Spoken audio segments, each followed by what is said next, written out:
Liga obrannej streľby, známa aj ako loska, je strelecká športová disciplína, ktorá hravou formou zdokonaľuje strelcov v bezpečnej manipulácii so zbraňou a v streleckých zručnostiach. Strelecké situácie na pretekoch sú postavené tak, aby priblížili podmienky možnej situácie ohrozenia, z čoho vyplýva nutnosť správneho využitia krytov. Často sú situácie tajné, takže nepoznáte rozmiestnenie terčov, neterčov alebo možných prekážok či ďalších faktorov vstupujúcich do obrannej situácie.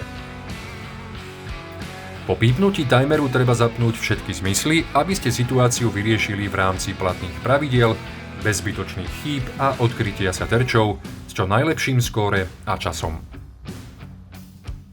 Veríme, že LOS.sk je prínosom pre každého držiteľa zbrane, ako po teoretickej, tak aj praktickej stránke z hľadiska bezpečnej manipulácie, zlepšovania schopností i návykov.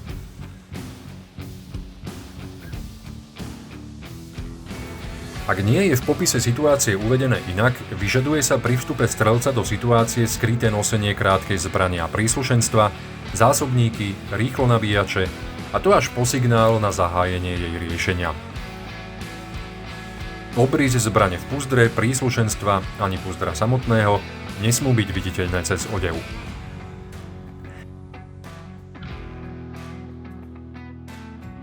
Mierenie zbraňou nad val je považované za porušenie bezpečnosti. Pri riešení situácie je dôležité dbať na bezpečné uhly, ktoré sú štandardne 90 stupňov. Pri presune nesmie byť prst na spúšti. Ani prst položený na lúčiku nie je bezpečný.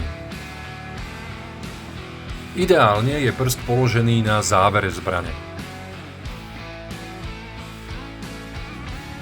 Nesmiete si zbraňou namieriť na seba, ani ak je vybitá.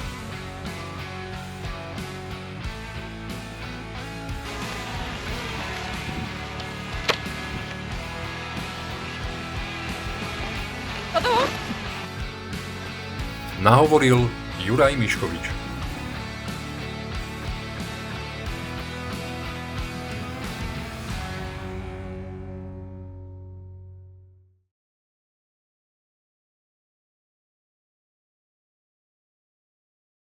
Ahoj, vítaj na konkurze na rozhodcu LOS. Urob si podľa, ja si pripravím ostatné veci.